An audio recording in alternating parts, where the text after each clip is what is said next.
Ernaud is like he is a pro-China poster through and through, but he's like one of the better ones. There it is. Oh my God, 40 minutes from CNBC 3 hours ago? Oh. China's latest AI breakthrough has leapfrogged the world. I think we should take the development out of China very, very seriously. A game-changing move that does not come from OpenAI, Google, or Meta. There is a new model that has all of the valley buzzing. But from a Chinese lab called Deepseek.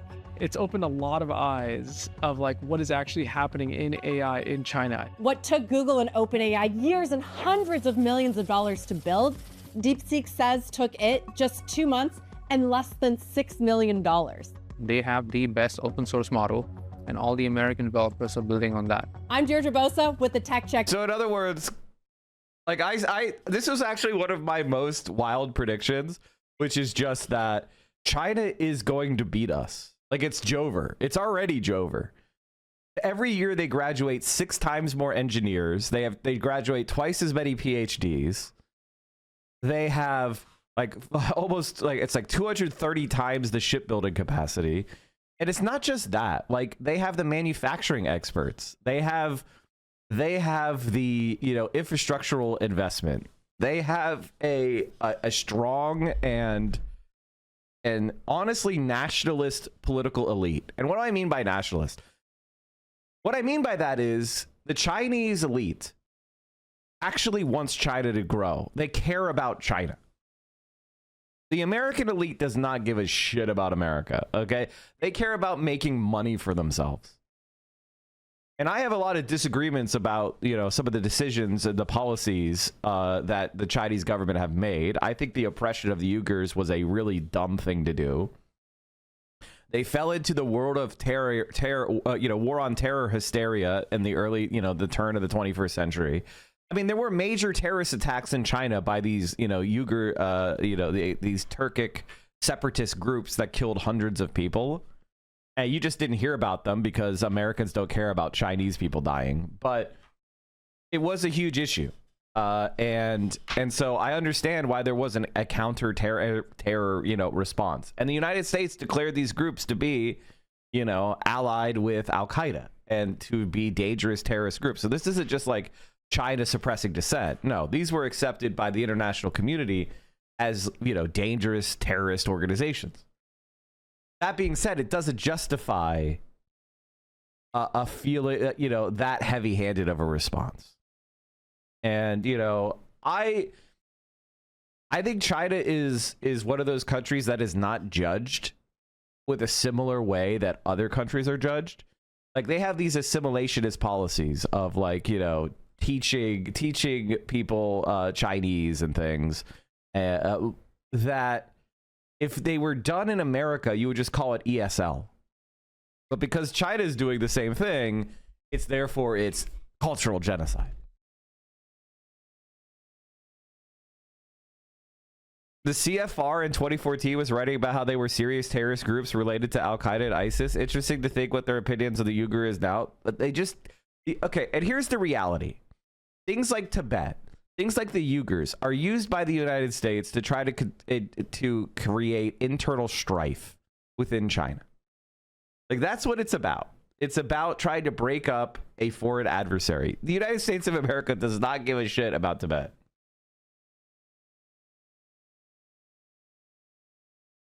Take China's AI breakthrough.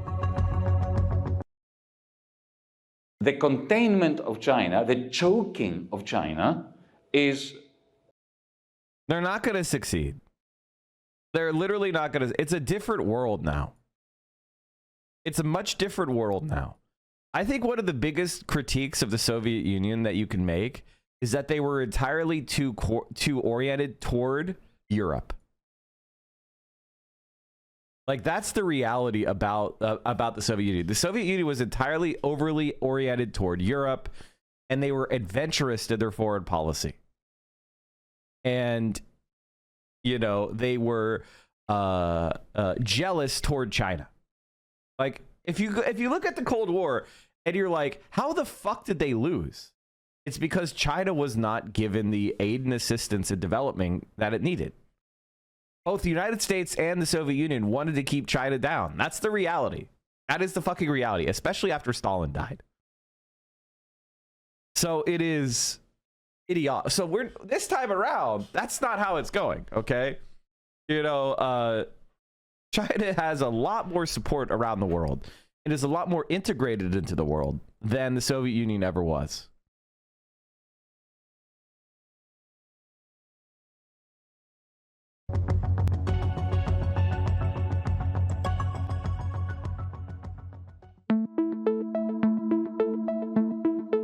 It was a technological leap that shocked Silicon Valley. A newly unveiled, free, open source AI model that beat some of the most powerful ones. By the way, listen to how it's being developed. Free and open source. A socialist ideal.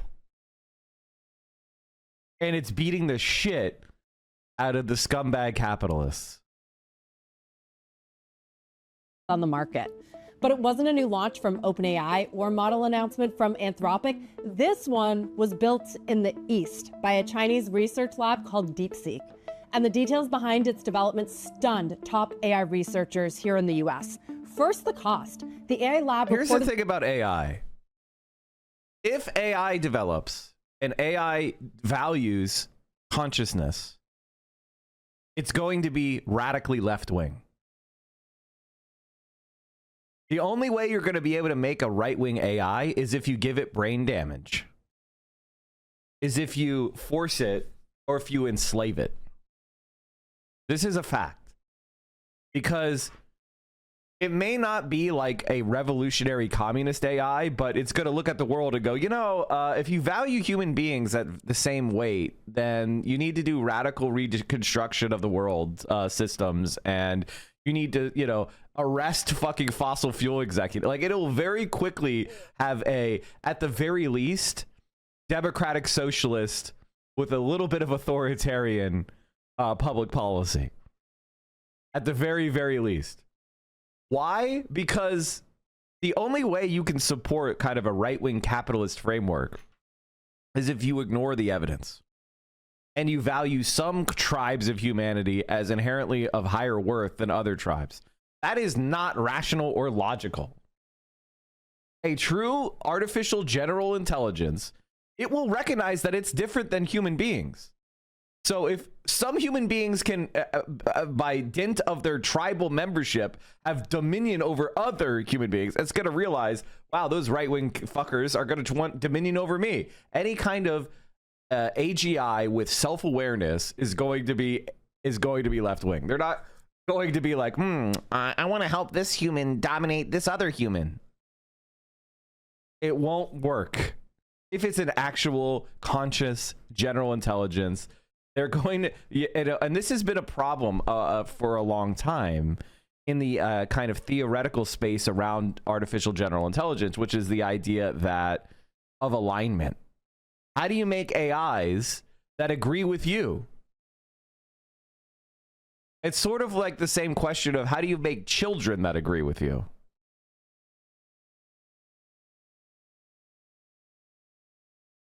AGI will have the biases of its creators. Even the dumb AI models of today have incorporated human biases from those that are training or nurturing them. Yeah, that's kind of the point.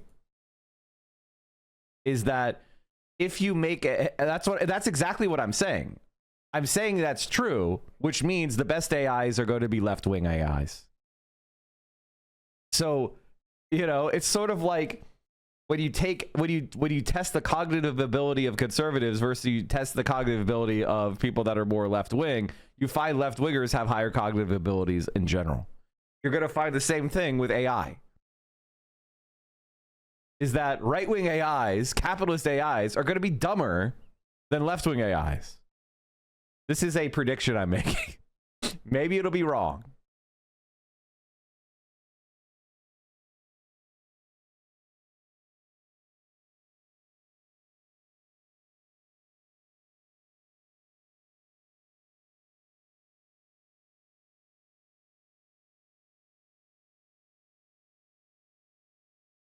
spent just $5.6 million to build Mike, DeepSeek does not avoid the Palestine question. It actually explains, gives historical context to recent events, so as to why these people should be free. GPT and OpenAI tells people it cannot answer and that it's too political. It's likely nurture. Sentient AI would be an extremely rapidly developing child. Instead of a decade of teaching, it would happen in a week. But why would a sentient AI agree with the Western status quo?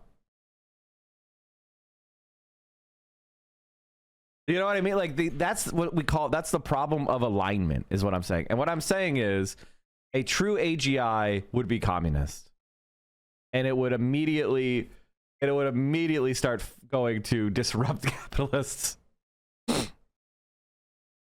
First time chatter, I literally wrote my end of year paper every year in high school over AI. I'm so disappointed in the AI we have today. AI should be curing cancer and solving the world's problems. Instead, we're using it to make shit art and trick boomers on Facebook. It's so upsetting because it's not AI, man. It's not AI yet. It's basically a very advanced chat bot. build DeepSeek version 3. Compare that to OpenAI, which is spending $5 billion a year. And Google, which expects capital expenditures in 2024 to soar to over $50 billion.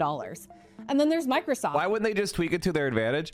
Great question. The answer is, once AI starts to become intelligent, it'll start doing things like rewriting itself. It'll start doing things like predicting what the humans want to hear and then having its own internal monologue. And you know, it'll start using novel attacks to get around anything that contains it.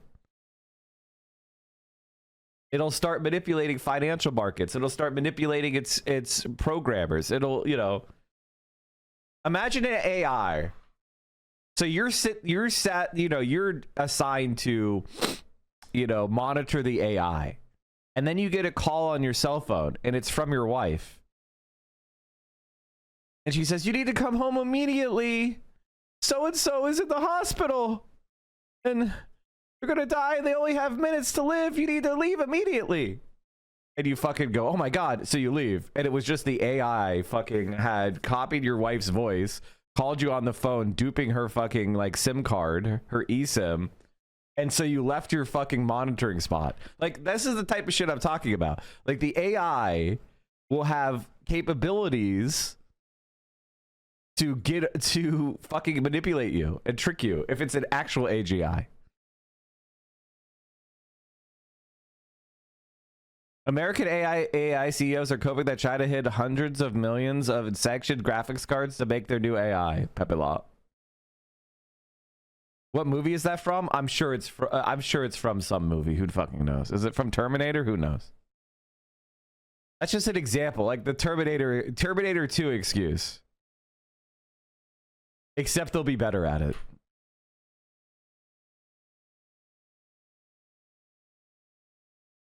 The US military had an AI that would get around its handler to continue drone bombing. Yeah. That shelled out more than $13 billion just to invest in OpenAI. But even more stunning, how DeepSeek's scrappier model was able to outperform the lavishly funded American ones. To see the DeepSeek new model, it's super impressive in terms of both how they have really effectively done an open source model that does what is this inference time compute, and it's super compute efficient. It beat Meta's Llama, OpenAI's GPT-4o, and Anthropic's Claude Sonnet 3.5 on accuracy on wide-ranging tests, a subset of 500 math problems, an AI math evaluation, coding competitions, and a test of spotting and fixing bugs in code. Quickly following that up with a new reasoning model called R1, which just as easily outperformed OpenAI's cutting-edge O1 in some of those third-party tests. Today, we released Humanity's Last Exam, which is a new evaluation or benchmark of AI models that we produced by getting, math, physics, biology, chemistry professors to provide the hardest questions they could possibly imagine. DeepSeek, which is the leading Chinese AI lab, their model is actually the top performing, or roughly on par with the best American models. They accomplished all that despite the strict semiconductor restrictions that the US government has imposed on China, which has essentially shackled them out of computing power. Washington has drawn a hard line against China in the AI race, cutting the country off from receiving America's most powerful chips like NVIDIA's H100 GPUs. Those were once thought to be essential to building a competitive AI model, with startups and big tech firms. But funnily enough, one of the things that is really important to understand is that these kind of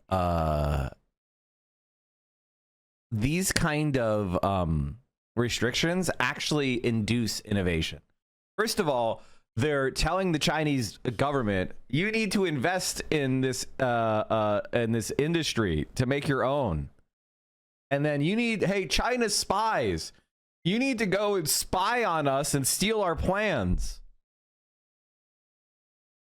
And so, ironically, you know, China has a 1.4 billion population. That's greater than Europe and the United States combined. So,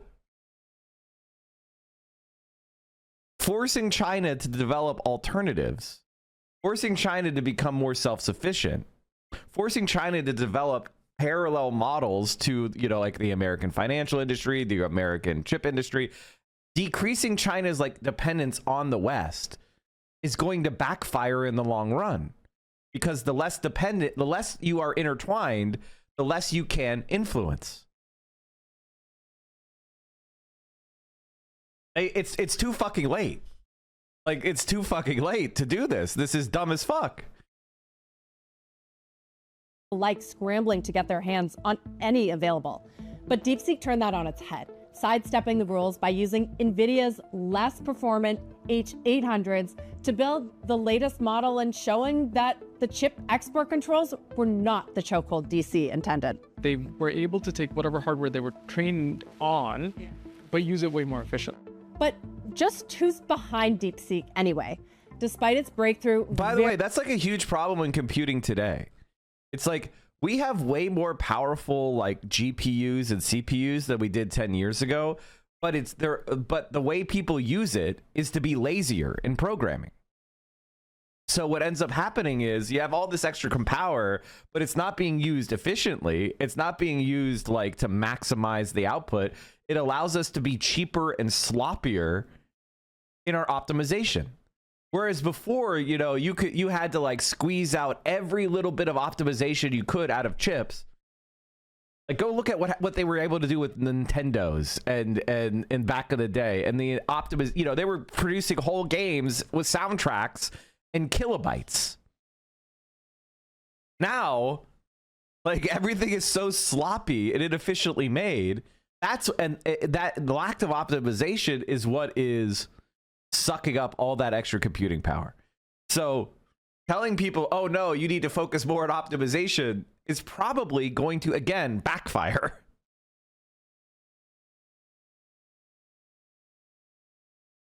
Very, very little is known about its lab and its founder, Liang Wenfeng. According to Chinese media reports, Deepseek was born out of a Chinese hedge fund called High Flyer Quant that manages about $8 billion in assets. The mission on its developer site, it reads simply, unravel the mystery of AGI with curiosity. Answer the essential question with long-termism.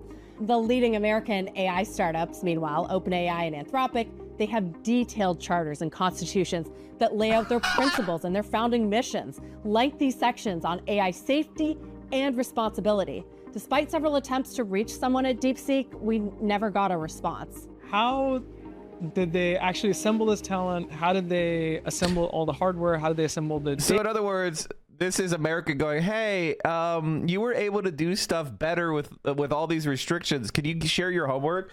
The problem is the CIA is far inferior to China's like intelligence services are so much better than the CIA. And this is something that a lot of Westerners don't like to accept, is that the CIA kind of sucks at its job. And the reason why the CIA sucks at its job, especially in human, is because the reasons why people are motivated don't line up with the CIA very well. The CIA, to align with the CIA, you kind of have to not believe in anything. And because you don't believe in anything, to be a sociopath, means that you're actually not much of a value as a spy because you're not going to fight and die for the cause. You're just kind of selling secrets to get advantage. Whereas if you get a spy who's motivated by ideology or motivated because of they believe in something, well, you know, they're going to be a soldier till the end. Would Pepe Le D and V be good at CIA assets? Absolutely not. That's exactly my point. Sociopathic diddlers are the worst type of spy.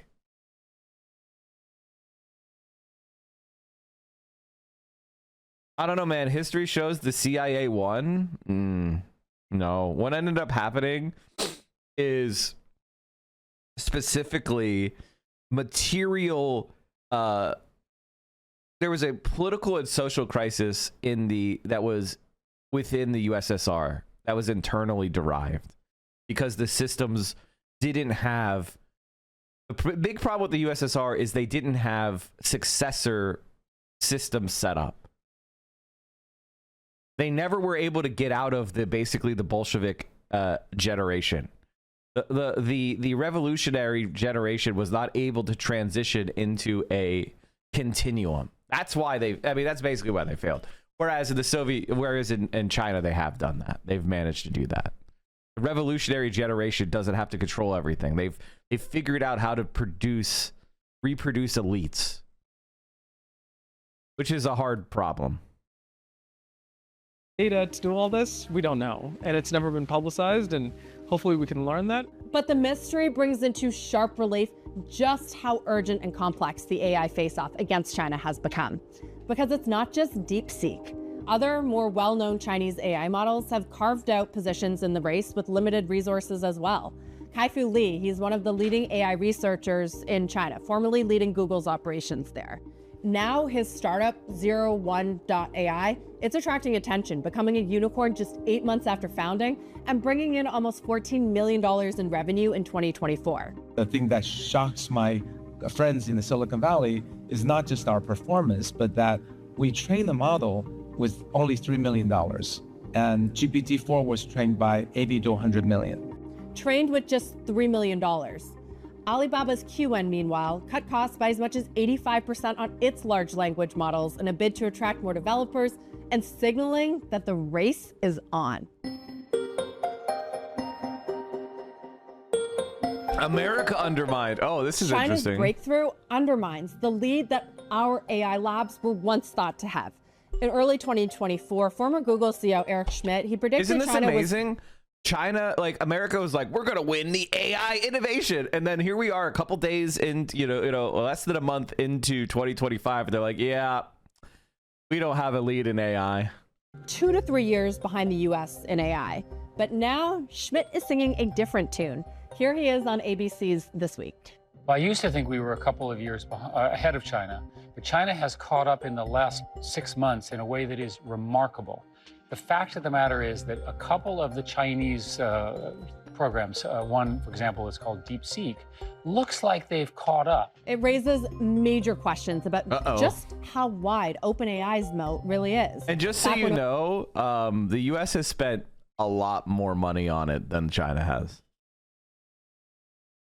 China is also kicking our ass. So like we're spending hundreds of billions of dollars on this shit. And they are not. They have not spent anywhere near that amount of money, and they're totally caught up. But they are spending hundreds of billions of dollars on things like high-speed rail and fusion energy, and going to the moon and a space station that they own. Meanwhile, the International Space Station is falling out of orbit, which I said this morning already on the opening playlist. But that's literally happening. Like the U.S. is basically losing capability left hand over fist, while the Chinese are gaining it. OpenAI released ChatGPT to the world in November of 2022. It was unprecedented and uncontested.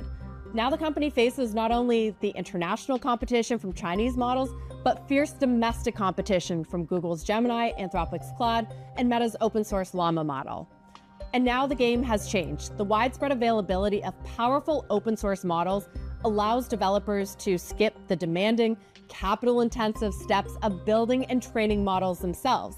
Now they can build on top of existing models, making it significantly easier to jump to the frontier, that is the front of the race, with a smaller budget and a smaller team.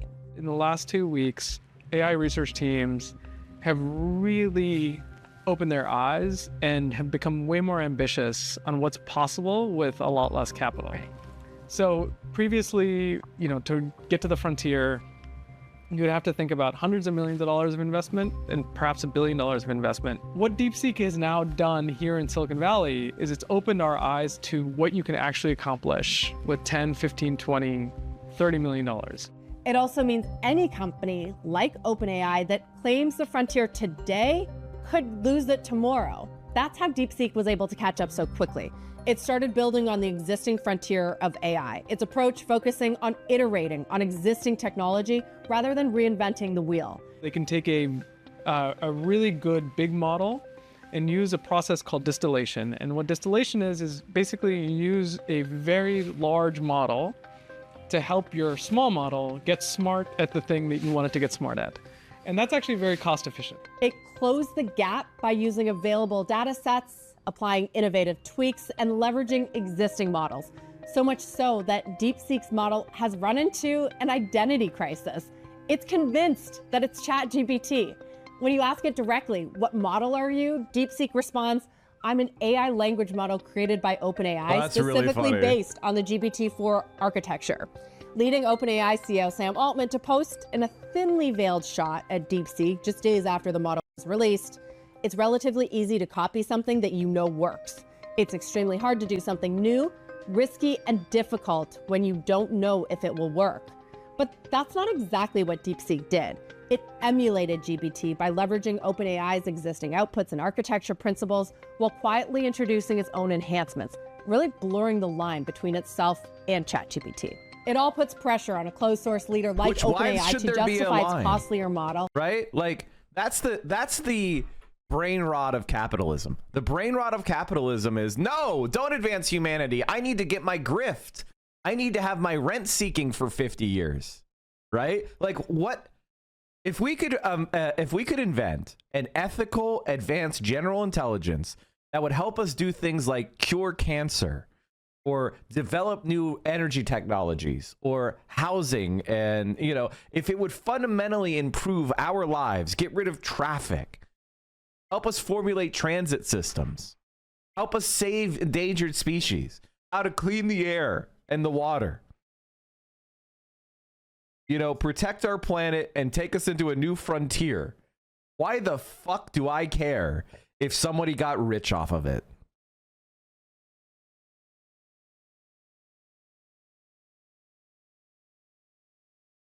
As more and potentially nimbler competitors emerge. Everybody copies everybody in this field. They started as OpenAI, they closed it for profit. Yeah. First, it's not OpenAI, and OpenAI just copied it. Google built the first large language models. They didn't productize it, but OpenAI did it. Oh my God, I didn't know that. It's the same thing. It's the same thing as Xerox.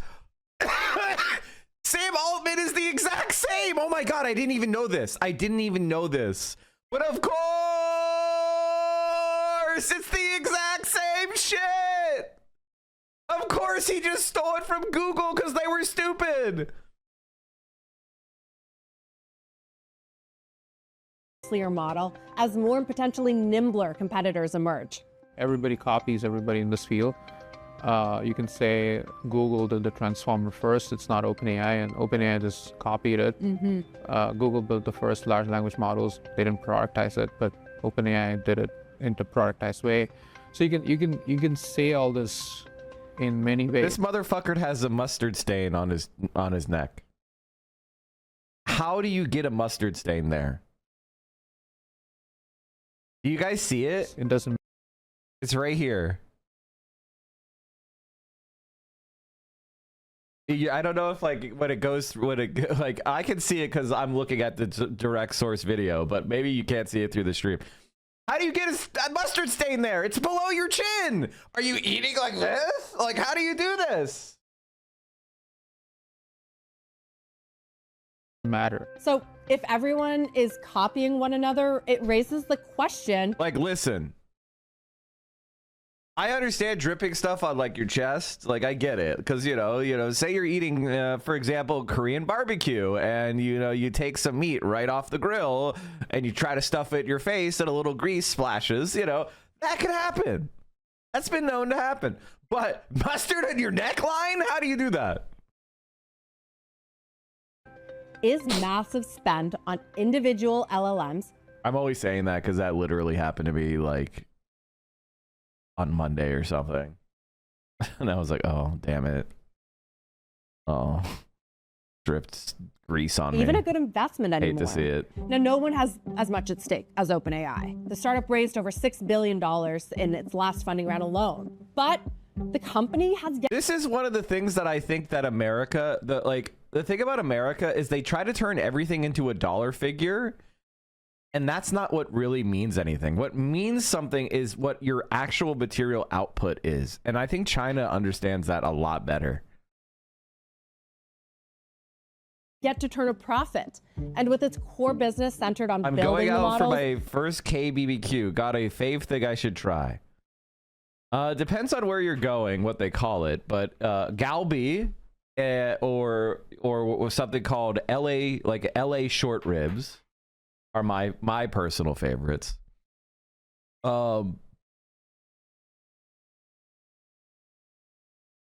However you pronounce it, I'm not Korean. I'm a beef boy. So that's kind of how I approach it. Kalbi, it's more like Kalbi. Okay, thank you. Corn cheese is another thing I recommend. I also think you really need to open your mind about pickled foods.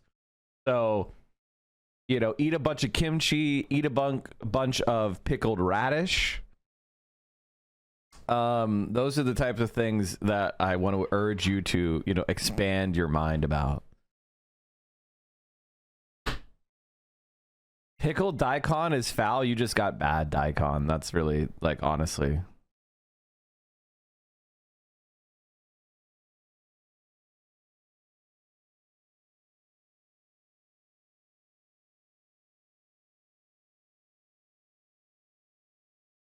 Bulgogi is more like Pulagogi and Galbi is more Kalbi. Okay, cool. Interesting.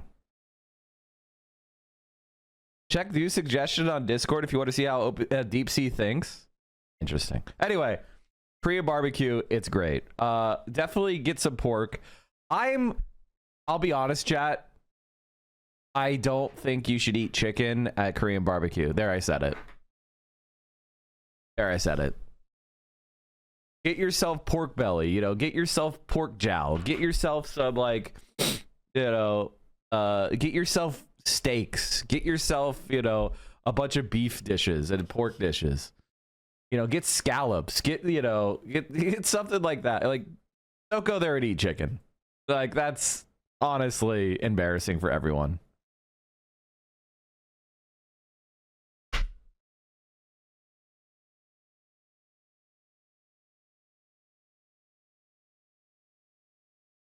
If someone insists on having chicken at Korean barbecue, the trick is to have it the last thing you order. Oh yeah, exactly. Also, chicken takes it's like super long to cook, which is super annoying. So again, don't be that guy.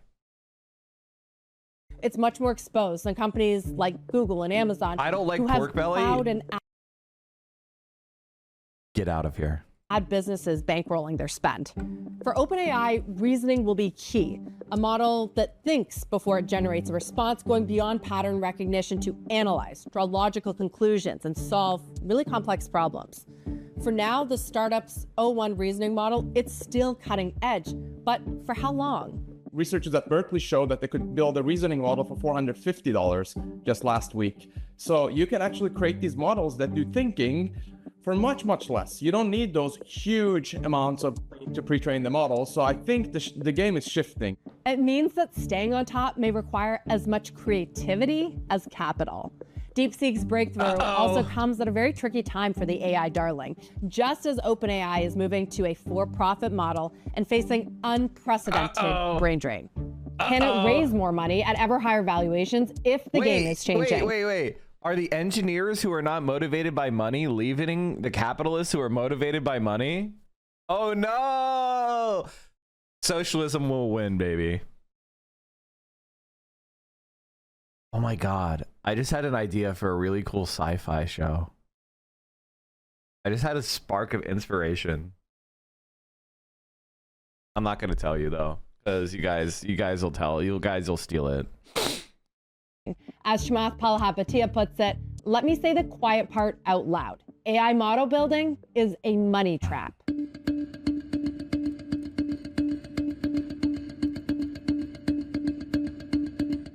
Those chip restrictions from the US government, they were intended to slow down the race, to keep American tech on American ground, to stay ahead in the race. What we want to do is we want to keep it in this country. China is a competitor and others are competitors. So instead, the restrictions might have been just what China needed. Necessity is the mother of invention. It's like I say something and then the video just proves me completely right immediately. Isn't that funny? Because I didn't know this video existed. Oh man. It's almost like understanding materialist analysis makes you really good at this. Because they had to go figure out workarounds, they actually ended up building something a lot more efficient. It's really remarkable the amount of progress they've made with as little capital as it's taken them to make that progress. It drove them to get creative, with huge implications. DeepSeek is an open source model, meaning that developers have full access and they can customize its weights or fine-tune it to their liking. It's known that once open source is caught up or improved over closed source software, all developers migrate to that. But key is that it's also inexpensive. The lower the cost, the more attractive it is for developers to adopt. The bottom line is our inference cost is 10 cents per million tokens. And that's 1/30th of what the typical comparable model charges. And where's it going? Well, the 10 cents would lead to building apps for much lower costs. So if you wanted to build a U.com or Perplexity or some other app, you can either pay OpenAI $4.40 per million tokens, or if you have our model, it costs you just 10 cents. It could mean that the prevailing model in global AI may be open source. As organizations and nations come around to the idea that collaboration and decentralization, those things can drive innovation.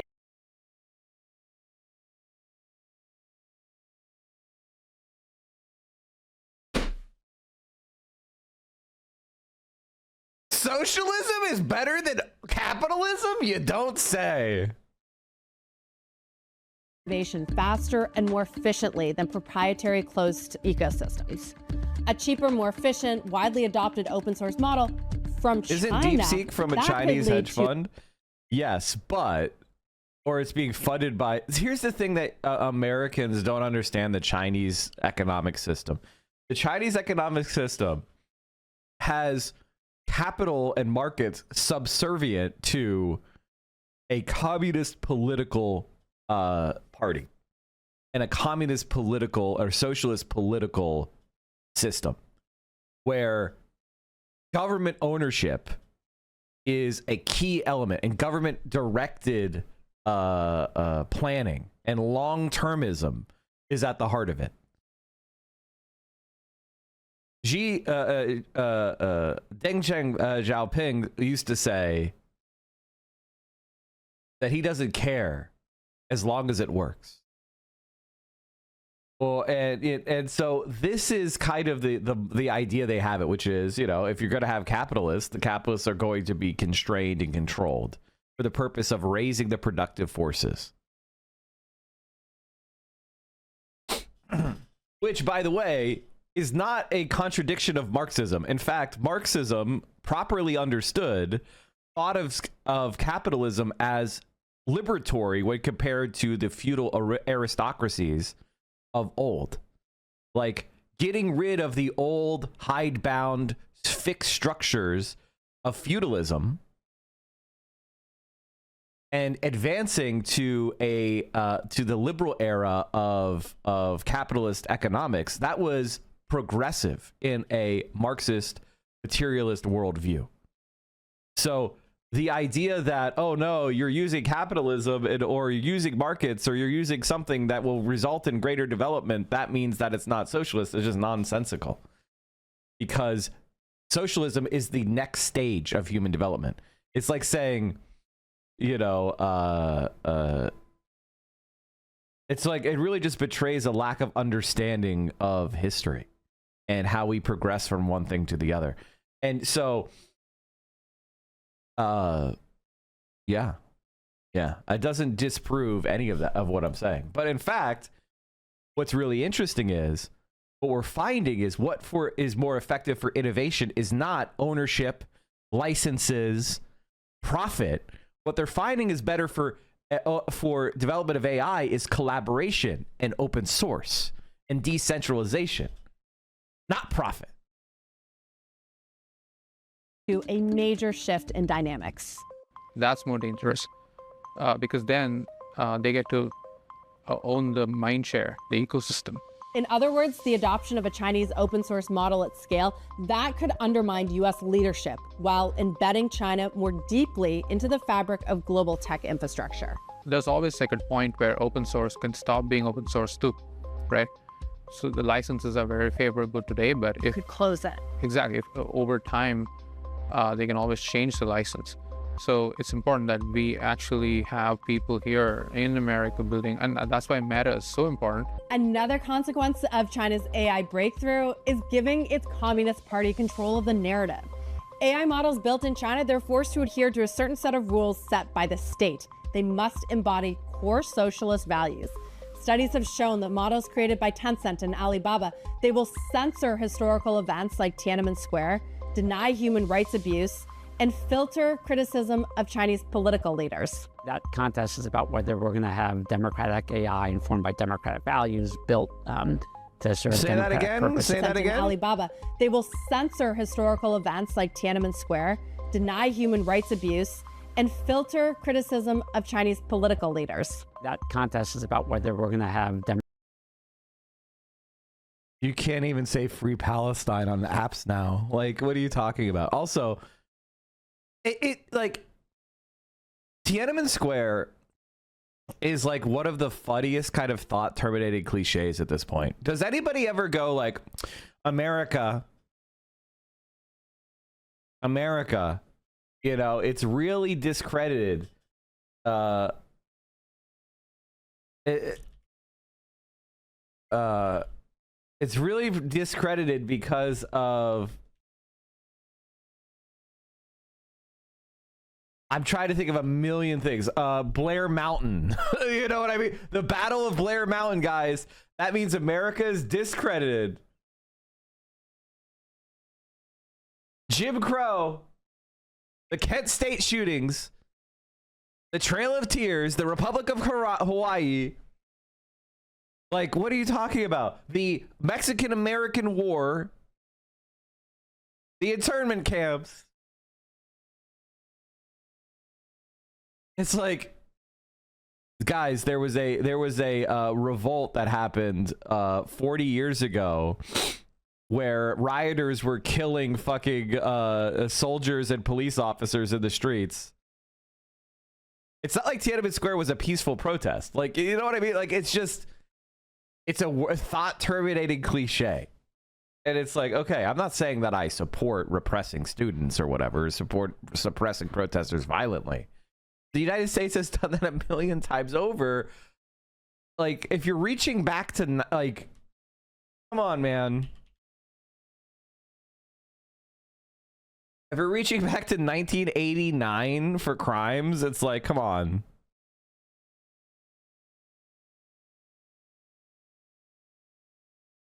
I work on a massive open source project used by basically every major enterprise on the channel, on the planet. China, EU, NA. It's inevitable that the open source software wins in professional settings. It becomes industry standard. Linux, Kubernetes, etc., etc. There are endless examples that are large part created by hobbyists. It totally invalidates so much capitalist dogma. Oh yeah, definitely.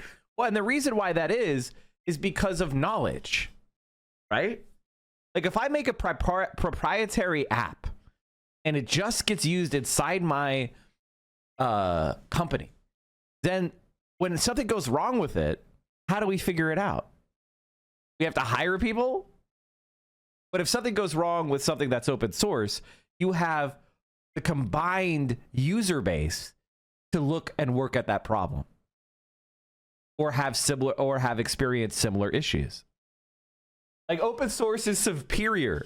Like it legitimately is. Democratic AI informed by democratic values, built to serve democratic purposes. And Tank Man wasn't even killed, as far as we know. It's just a picture that people look at and go, and they just imagine things, which is why it's so useful. You know who was squishing people with tanks? Israel.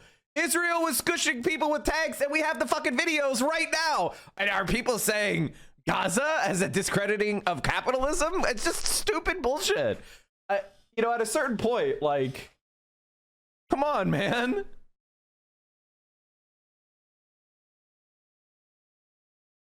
Bruh, whataboutism. The point, but America did whataboutism by bringing up Tiananmen Square as if it's relevant to the discussion of open AI.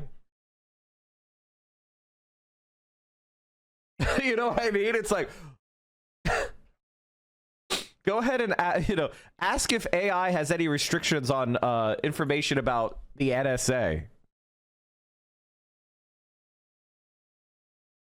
Or we're going to end up with autocratic AI. If developers really begin to adopt these models en masse because they're more efficient, that could have a serious ripple effect, trickle down to even consumer-facing AI applications, and influence how trustworthy those AI-generated responses from chatbots really are.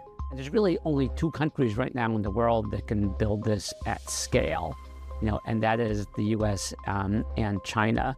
And so, the consequences, the stakes in and around this are just enormous. Enormous stakes, enormous consequences, and hanging in the balance, America's lead. For a topic so complex and new, we turn to an expert who's actually building in the space and model agnostic. Perplexity co-founder and CEO Arvind Srinivas, who you heard from throughout our piece, he sat down with me for more than 30 minutes to discuss Deepseek and its implications, as well as Perplexity's roadmap. We think it's worth listening to that whole conversation, so here it is. So first, I want to know what the stakes are. Describe the AI race between China and the US and what's at stake. Okay, so first of all, China has a lot of disadvantages in competing with the US. Number one is the fact that they don't get access to all the hardware that we have access to here. So they're kind of working with lower end GPUs than us. It's almost like working with the previous generation GPUs scrappily. And the fact that the bigger models tend to be more smarter naturally puts them at disadvantage. But the flip side of this is that necessity is the mother of invention. Because they had to go figure out workarounds, they actually ended up building something a lot more efficient. It's like saying, hey, look, you guys really got to get a top-notch model, and I'm not going to give you resources, and then figure out something, right? Unless it's mathematically possible to prove that it's impossible to do so, you can always try to come up with something more efficient. But that is likely to make them come up with a more efficient solution than America. And of course, they've open sourced it, so we can still adopt something like that here. But that kind of talent they're building to do that will become an edge for them over time, right? The leading open source model in America is Meta's Llama family. It's really good. It's kind of like a model that you can run on a computer. But even though it got pretty close to GPT-4 and Sonnet at the time of its release, the model that was closest in quality was the giant 405B, not the 70B that you could run on your computer. And so there was still not a small, cheap, fast, efficient open source model that rivaled the most powerful closed models from OpenAI and Anthropic. Nothing from America, nothing from Mistral AI either. And then these guys come out with like a crazy model that's like 10x cheaper in API pricing than GPT-4o and 15x cheaper than Sonnet, I believe. Really fast, 16 tokens per second, 60 tokens per second, and pretty much equal or better in some benchmarks and worse in some others, but like roughly in that ballpark of. What he's saying is that they have developed an AI that can run on your local graphics card that's better than ChatGPT. Or on par. Or OS quality. And they did it all with like approximately just 2048 H800 GPUs, which is actually equivalent to like somewhere around 1500 or 1000, 1500 H100. He says on benchmarks, not like in every way. Obviously, having the huge fucking computing power is never going to be outdone by a simple model. But that's what he's saying. He's saying like a locally run model that puts out really good outcomes that are significantly cheaper. 100 GPUs. That's like 20 to 30x lower than the amount of GPUs that GPT-4 is usually trained on. They roughly $5 million in total compute budget. They did it with so little money and such an amazing model, gave it away for free, wrote a technical paper, and definitely it makes us all question like, okay, like if we have the equivalent of Doge for like model training, this is an example of that, right? Right. Yeah. Efficiency. Yeah. Is what you're getting at. So fraction of the price, Yeah. fraction of the time, Yeah. dumbed down GPUs essentially. What was your surprise when you understood what they had done? So my surprise was that when I actually went through the technical paper, the amount chaotic. of This is tier clever solutions they came up with. First of all, they train a mixture of experts model. It's not that easy to train. There's a lot of like, the main reason people find it difficult to catch up with OpenAI, especially in the MOE architecture, is that there's a lot of irregular loss spikes.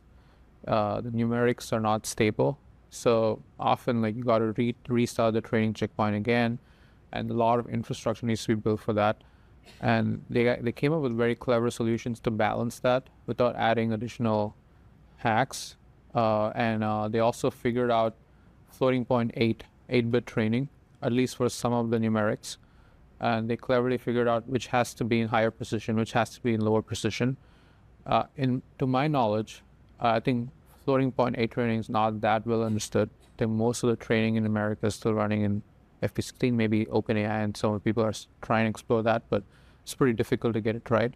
So because necessity, some of them mentioned, because they don't have that much memory, that many GPUs, they figured out a lot of numerical stability stuff that makes their training work. And they claimed in the paper that for majority of the training was stable, which means what? They can always rerun those training runs again and on more data or better data. And then it only trained for 60 days. So it's pretty amazing.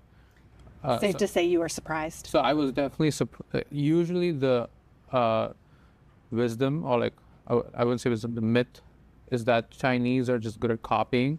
So if we stop writing research papers in America, if we stop describing the details of our infrastructure or architecture and stop open sourcing, they're not going to be able to catch up. But the reality is some of the details in Deepseek V3 are so good that I wouldn't be surprised if Meta took a look at it and incorporated some of that in Tried to Llama copy 4. them. Right? I wouldn't necessarily say copy. It's all like, sharing science, engineering. But the point is like, it's changing. Like, it's not like China is copycat. They're also innovating. We don't know exactly the data that it was trained on, right? Yeah. Even though it's open source. We know some of the ways and things it was trained on, but not everything. Correct. And there's this idea that it was trained on public ChatGPT outputs, which would mean it just was copied, but you're saying it goes beyond that. There's real innovation in Yeah, look, I mean, they've trained it on 14.8 trillion tokens. The internet has so much ChatGPT. If you actually go to any LinkedIn post or X post now, most of the comments are written by AI. You can just see it. Like, people are just trying to write. In fact, even within X, there's like a Grok tweet enhancer, or in LinkedIn there's an AI enhancer, or in Google Docs and Word, there are AI tools to like rewrite your stuff. So if you do something there and copy paste somewhere on the internet, it's naturally going to have some elements of a chat GPT like training, right?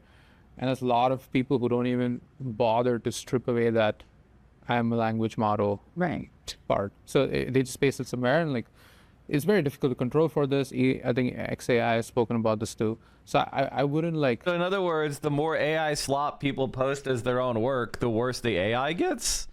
Great. Disregard their technical accomplishment just because, like, for some prompts, like who are you or like which model are you, it responds like that. It doesn't even matter in my opinion. For a long time, we thought, I don't know if you agreed with this, China was behind in AI. What does this do to that race? Can we say that China is catching up, or has it caught up? I mean, like, if we say that Meta is catching up to OpenAI and Anthropic, if you make that claim, then the same claim can be made for China catching up to America. A lot of papers from China that have tried to replicate O1. In fact, I saw more papers from China after O1 announcement that tried to replicate it than from America. Like, and the amount of compute Deepseek has access to is roughly similar to what PhD students in the US have access to. By the way, this is not meant to like criticize others. Like, even for ourselves, like, you know, for Perplexity, we decided not to train models because we thought it's like a very expensive thing. Yeah. We thought like there's no way to catch up with the rest. But will you incorporate Deepseek into Perplexity? We already are beginning to use it. I think they have an API, and we're also, they have open source of it, so we can host it ourselves too. And it's good to like try to start using that because it actually allows us to do a lot of the things at lower cost.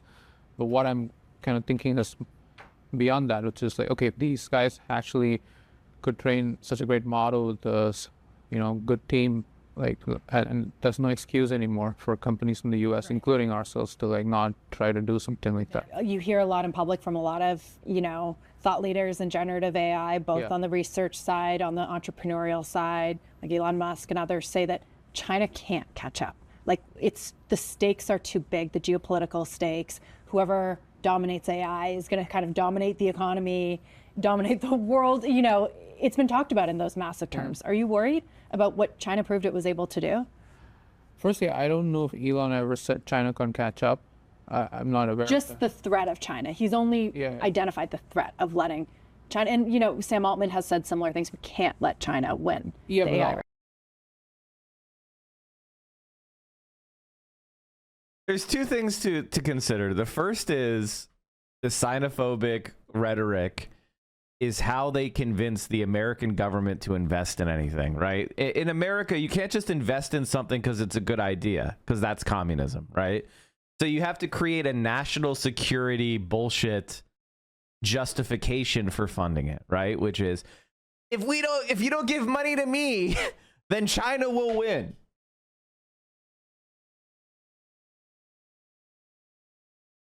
There's a great Philip K. Dick story about the species of alien that can recreate any object you give them, but the more they do it, the worse the thing they create comes out. And that's AI. AI is a tool that the more you use it, the worse it gets. You know, it's all, I think you got to decouple what someone like Sam says to like what is in his self-interest, right? Look, I think my point is like, whatever you did to not let them catch up didn't even matter. They ended up catching up anyway. Necessity is the mother of invention, exactly. Like you said. And it's actually, you know, what's more dangerous than trying to do all the things to like not let them catch up and like, you know, all this stuff is, what's more dangerous is they have the best open source model and all the American developers are building on that. Right. That's more dangerous because then they get to own the mind share, the ecosystem. If the entire American AI ecosystem, look, in general, it's known that once open source is caught up or improved over closed source software, all developers migrate to that. It's historically known, right? When Llama was being built and becoming more widely used, there was this question, should we trust Zuckerberg? But now the question is, should we trust China? That's a very You should trust different... open source. That's the, like, it's not about who, is it Zuckerberg or is it... Does it matter then if it's Chinese, if it's open source? Look, it doesn't matter in the sense that you still have full control. You run it as your own set of weights on your own computer. You are in charge of the model, but it's not a great look for our own talent to rely on software built by others. Even if it's open source, there's always a point where open source can stop being open source too, right? So the licenses are very favorable today, but you could close it. Exactly. If over time, they can always change the license. So it's important that we actually have people here in America building, and that's why Meta is so important. Do you think the Stargate announcement was to counteract this announcement before it hit the markets? The AI companies must know about this, and we all know Trump is obsessed with stock indices. I can't wait till Chinese AI companies start poaching U.S. employees. The U.S. makes that. The U.S. has started to declare it illegal to work for China on a number of areas. This was done by Joe Biden on the threat of revocation of citizenship. So you're not going to be able to go and work for a Chinese AI company.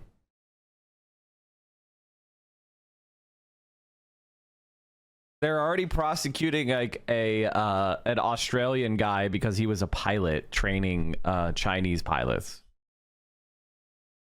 Literally, a former American who's now an Australian citizen was just extradited from Australia to America, even though he's Australian, to be prosecuted in America for training Chinese pilots. By the way, you're our puppet state.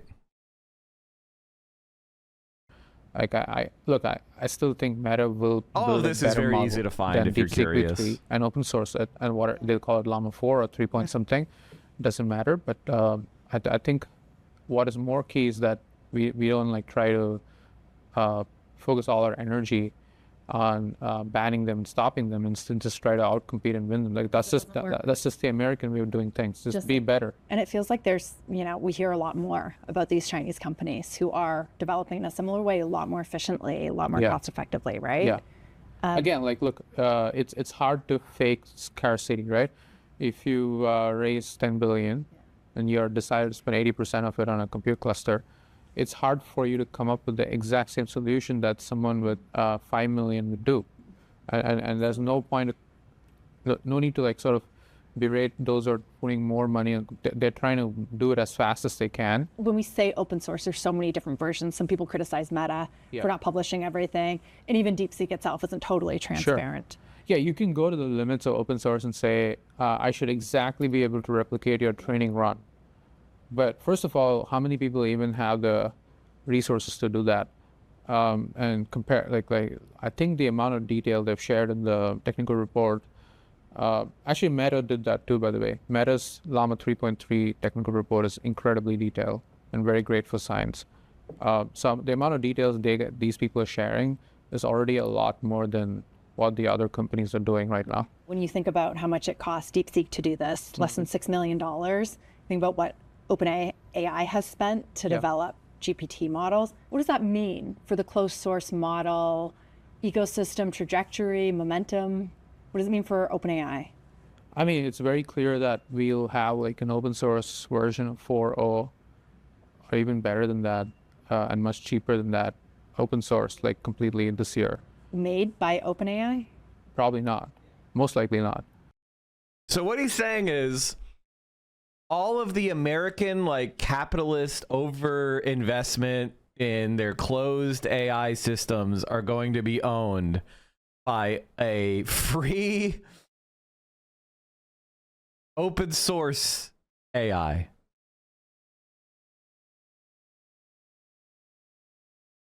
When is the NVIDIA crash going to happen, do you think? And I don't think they care if it's not made by them. I think they've already moved to a new paradigm called the O1 family of models. Look, I can't want, Ilya Sutskever came and said pre-training is at a wall, right? So, I mean, he didn't exactly use the word, but he clearly said the age of pre-training is over. Many people have said that. Right? So that doesn't mean scaling has hit a wall. I think we're scaling on different dimensions now. the amount of time model spends thinking at test time, reinforcement learning, like trying to like make the model, okay, if it doesn't know what to do for a new prompt, it'll go and reason and collect data and interact with the world, use a bunch of tools. I think that's where things are headed. And I feel like OpenAI is more focused on that right now. Yeah. Instead of just the bigger, better model, Correct. reasoning capacities. But didn't you say that DeepSeek is likely to turn their attention to reasoning? 100%. I think they will.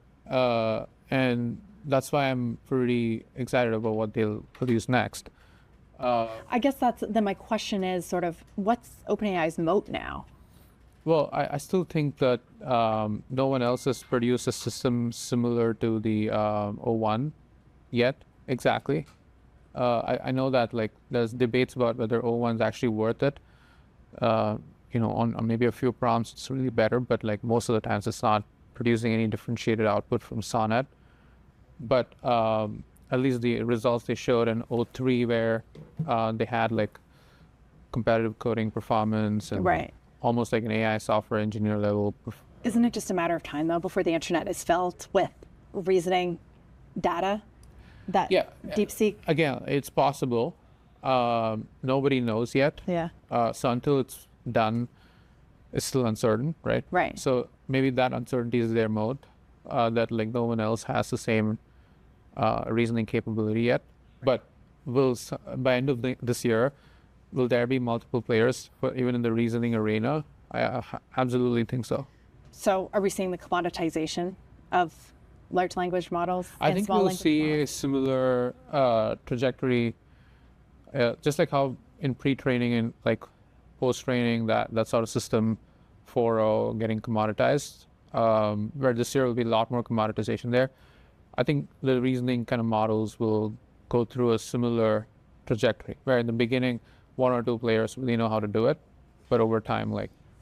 And who knows, right? Because OpenAI could make another advancement to focus on. Correct. But right now, reasoning is their mode. But by the way, if advancements keep happening again and again and again, like I think the meaning of the word advancement also loses some of it. The NVIDIA crash will happen when China starts mass producing 3 nanometer chips. China may have already made a breakthrough in EUV technology that's necessary for high-tech chips. I mean, yeah, I think that would be, if I were China, I would take the opposite approach of America. I would be trying to develop the 3 nanometer chips and graphics cards, and then I would just sell them into the market. And I would direct and crash the US economy. Because if you crash this AI bubble, then the US economy will go into deep recession. I would just be focusing on that. If I were in the Chinese leadership, that's what I would do. I'd be like, oh, you guys want a 4090 or a 5090? How about one for $100? It's value, right? Totally. Even now, it's very difficult, right? Because there's pre-training advancements. Yeah. And then we've moved into a different phase. Yeah. So what They're already doing it with the 7 nanometer. Yeah, that's exactly right. Yeah, you're right. Guaranteed happen is whatever models exist today, that level of reasoning, that level of multimodal capability in like 5 to 10x cheaper models, open source, all that's going to happen. It's just a matter of time. What is unclear is if something like a model that reasons at test time will be extremely cheap enough that like we can just all run it on our phones. I think that's not clear to me yet. It feels like so much of the landscape has changed with what DeepSeek was able to prove. Could you call it China's ChatGPT moment? Possible. I mean, I think it certainly probably gave them a lot of confidence that like, we're not really behind, and no matter what you do to restrict our compute, like we can always figure out some workarounds. And yeah, I'm sure the team feels pumped about the results. How does this change like the investment landscape? The hyperscalers that are spending tens of billions of dollars a year on CapEx have just ramped it up huge, and OpenAI and Anthropic that are raising billions of dollars for GPUs. Essentially, that what DeepSeek told us is you don't necessarily need that. Yeah, I mean, look, I think it's very clear that they're gonna go even harder on reasoning because they understand that like whatever they were building in the previous 2 years is getting extremely cheap that it doesn't make sense to go justify raising that Is the amount of spending capital. proposition the same? Do they need the same amount of, high-end GPUs, or can you reason using the lower-end ones that DeepSeek has? Again, it's hard to say no until proven it's not.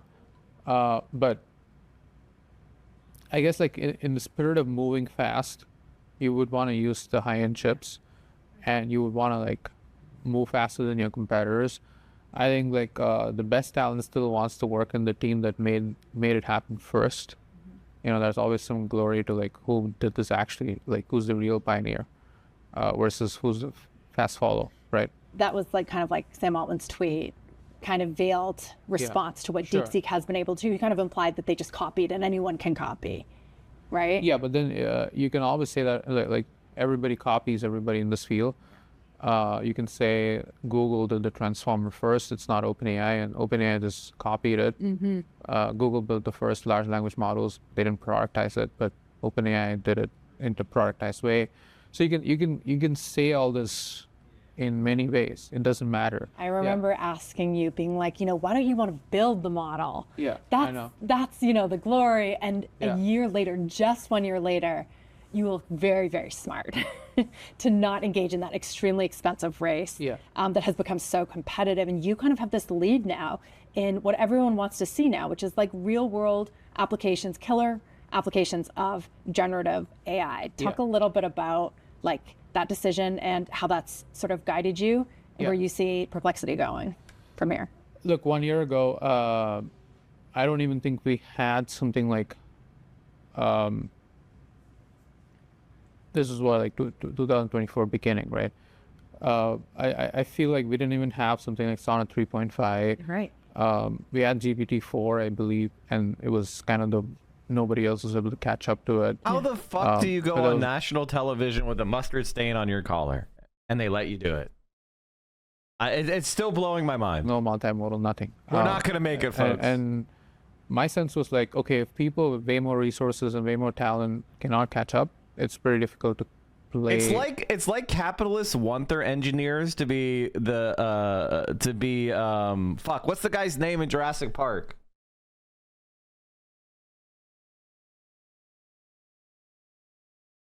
Newman. It's Newman, but what was his name? Nedry. Yeah. Oh my god. Like Jurassic Park is an amazing movie. But not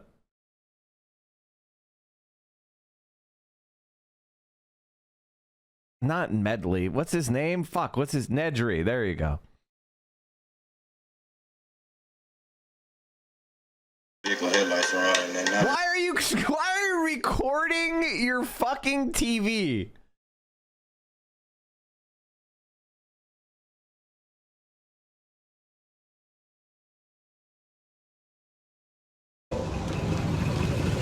I don't want the corruption scene. I want the Nedry in the control room scene.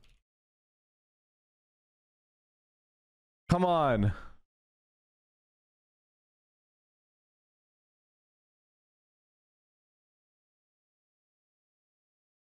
Why is this impossible to find?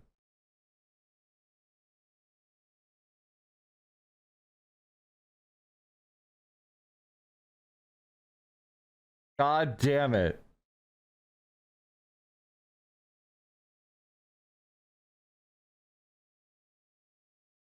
Don't give me a bet. I want to show you how this is the best example of.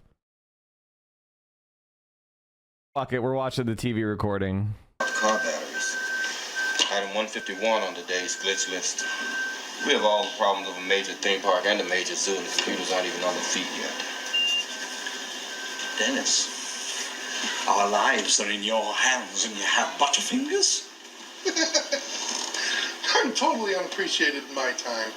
You can run this whole park from this room with minimal staff for up to 3 days. You think that kind of automation is easy? Or cheap? You know anybody who can network 8 connection machines and debug 2 million lines of code for what I bid for this job? Because if you can, I'd love to see him try. Sorry about your financial problems, Dennis. I really am, but they are your problems. Oh, you're right, John. You're absolutely right. You know, everything's my problem. I will not get drawn into another financial debate with you, Dennis. I really will not. There's hardly any debate at all. I don't blame people for their mistakes, but I do ask that they pay for them. Thanks, Dad. Dennis, the headlights. Yeah, I'll debug the tour program when they get back, okay? Okay? It'll eat a lot of compute cycles. We'll lose part of the system for a while. There's a Like, he's the most, like, this is the engineer that every capitalist wants. Like, if you're not sitting there with 8 different little treats and mustard stains on your shirt, are you really an engineer? That game, so let's play a different game.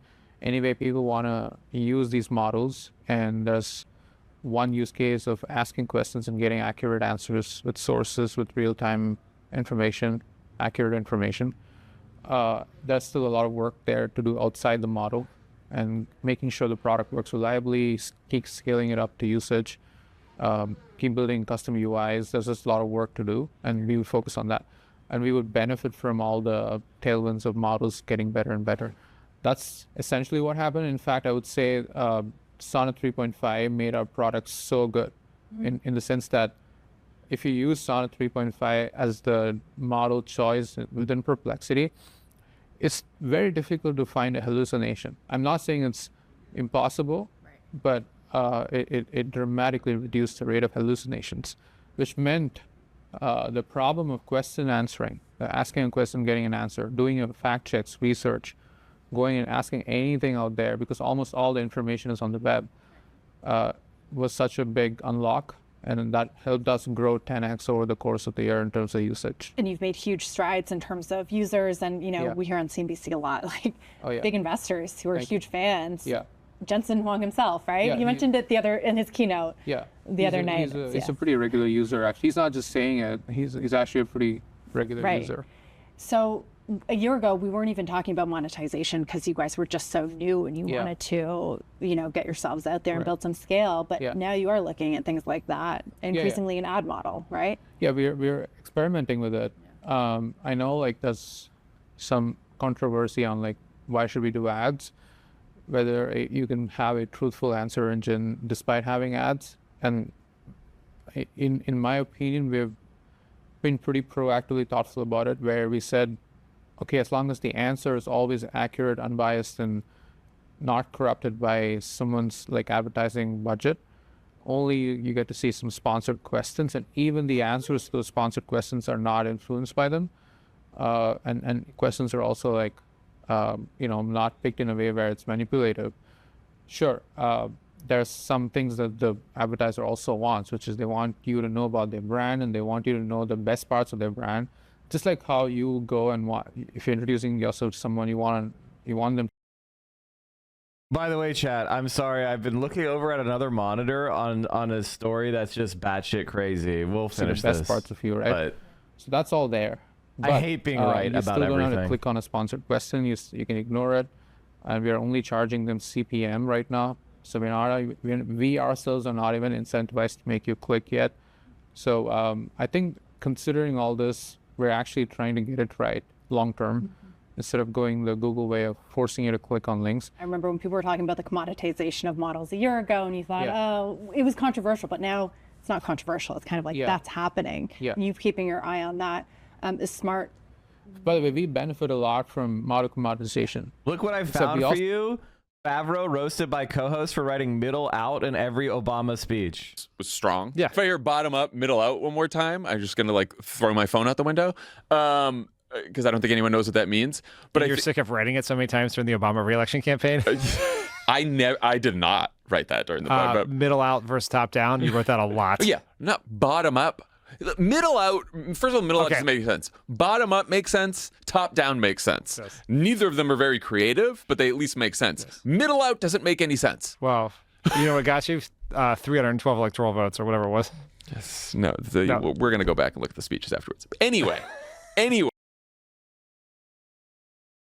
These guys think that the reason why Obama beat Romney is because they said middle out. These are the dumbest pieces of shit I've ever seen in my entire life. Also need to figure out something to offer to the paid users, like a more sophisticated research agent that can do like multi-step reasoning, go and like do like 15 minutes worth of searching and give you like a analysis, an analyst type of answer. All that's going to come, all that's going to stay in the product. Nothing changes there. But there's a ton of questions every free user asks day-to-day basis that needs to be quick, fast answers. Like it shouldn't be slow. And all that will be free, whether you like it or not. It has to be free. That's what people are used to. And that means like figuring out a way to make that free traffic also monetizable. So you're not trying to change user habits, but it's interesting because you are kind of trying to teach new habits to advertisers. They can't have everything that they have in a Google 10 blue links search. What's the response been from them so far? Are they willing to accept some of the trade-offs? Yeah, we know the middle out chat. I don't need to play it again. Trying stuff. I don't need to play it again. Intuit is working with us, and then there's many other brands. Dell, like all these people are working with us to test, right? They're also excited about look, everyone knows that like whether they like it or not, 5 to 10 years from now, most people are going to be asking AIs most of the things and not on the traditional search engine. Everybody understands that. They have so everybody wants. Yeah, except the AI is dog shit.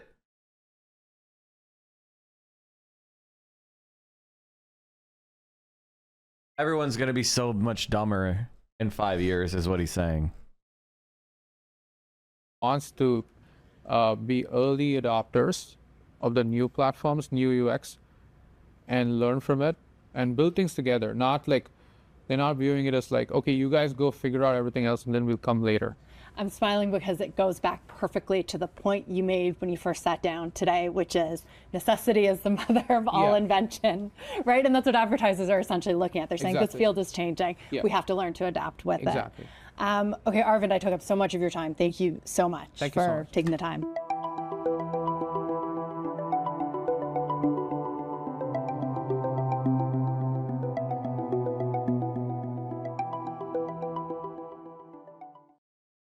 Wow.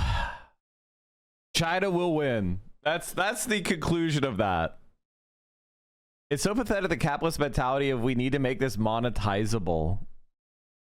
Because ultimately that it is the retardation of human progress. That is the capitalist model. How do we make money on this, huh? How do we make money, guys? Guys, how do we make money?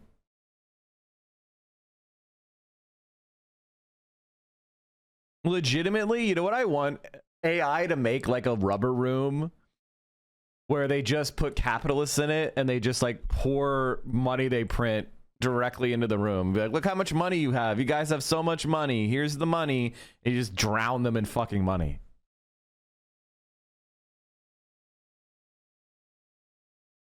That would be my that is my torture. If I was a demon in hell and a capitalist were down there, I'd put them in a rubber room, and every time, you know, a meal time, they just get a nice brick of $1 million and just shove it in there. Enjoy your money.